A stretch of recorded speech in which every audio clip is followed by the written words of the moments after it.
Welcome to Know This Live. I'm Zinhle Essamuah. A week after the devastating condo collapse in Miami, search and rescue teams have continued digging through the rubble and debris to look for more than 100 unaccounted for individuals that still have not been found. The process is painstaking, deliberate, and emotional as crews navigate millions of tons of rubble, extreme weather, and the potential for life. Joining me to discuss, Carlos Castillo. He's the Senior Vice President of Tidal Basin Group, an organization that helps federal, state, and local governments achieve disaster preparedness. Castillo is also FEMA's former assistant administrator for disaster assistance, leading programs after disasters such as Hurricane Katrina and Hurricane Rita. He also had a 26-year career in fire and emergency management in Miami-Dade County. Thank you for being here. Thank you for having me.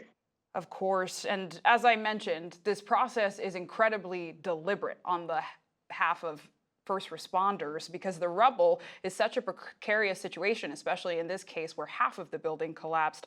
How do you assess and then activate a team quickly in a case such as this?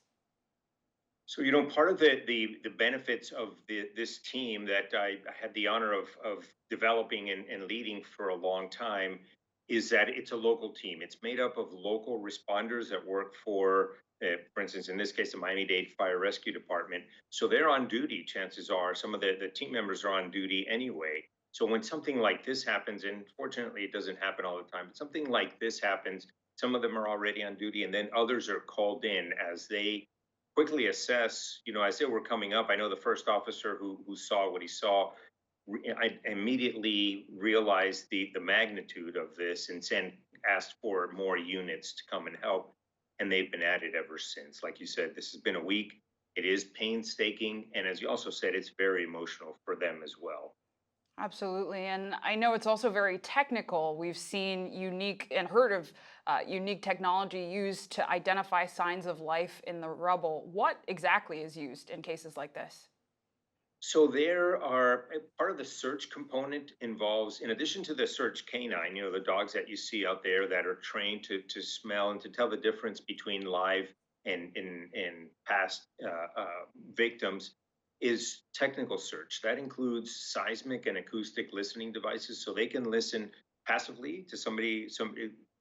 Once they quiet down the scene, they can listen to somebody breathing, perhaps, or perhaps somebody tapping on pipes that in response to the rescuers tapping.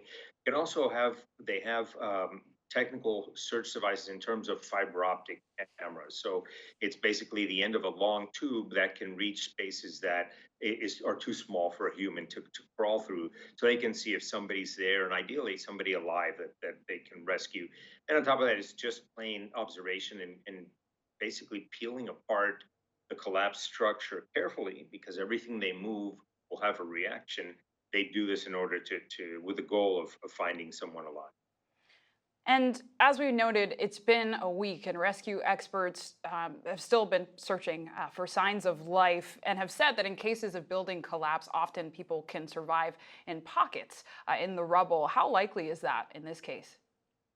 So I can tell you firsthand experience. The first time I responded to an earthquake, it was in what was a Soviet Armenia at the time in 1988, and there was an elderly woman who had been trapped for 5 days after the earthquake, and I personally pulled her out, and she survived, and she did well. So it's possible, and that's why the rescuers on there maintain that hope. We tell people to maintain the hope, family members and others to maintain hope that they've got basically the best of the best on those rubble piles, and what you don't see underneath, tunneling in to try to find. And it's difficult, no doubt. As time passes, the clock ticks, and it's more difficult to find people, but not impossible. And on that, I know, of course, this happened in Florida, and Governor Ron DeSantis pointed to his Navy experience, saying, "No man left behind." But typically, when does a situation like this turn from rescue to recovery? So it's not so much a black and white line. It'll when they focus on when they have near 100% certainty that they won't find anyone still alive, they still maintain that, and primarily maintain the safety for the rescuers and for anyone who might still be trapped, keeping in mind that that is still a far off possibility, perhaps. Then the strategy shifts.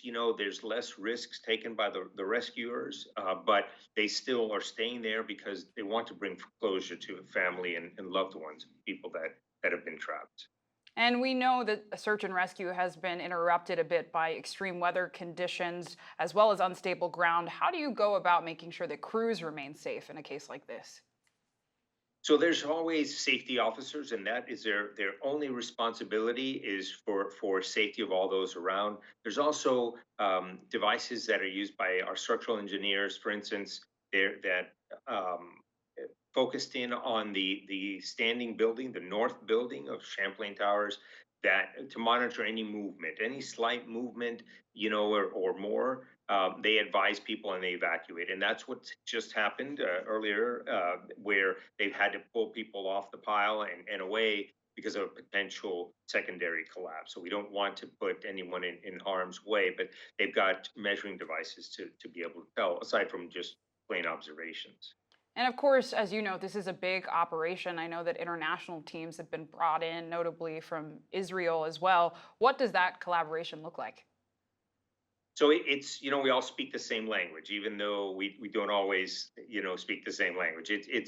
The understanding is they are incorporated into our teams, as are the team other teams from the city of Miami and from other parts of Florida and even the U.S. that FEMA has activated.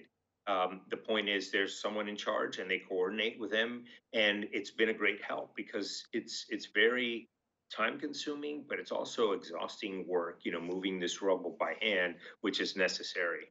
So it's been a good collaborative effort.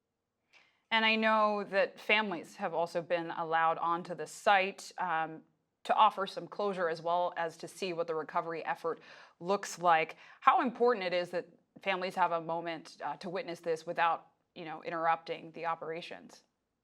So it's very important, and as long as they're kept safe, this is something that's important for them, and for them to see that people are actually working. It's one thing what you see on TV, and you get some sense of it, but when you actually see it in person, see the magnitude of what's happened, and see how people are working nonstop to get to people.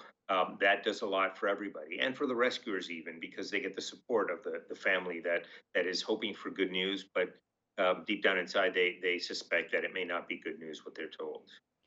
And we've heard harrowing stories, not just from these families, but also those doing the rescuing and on the ground 24/7.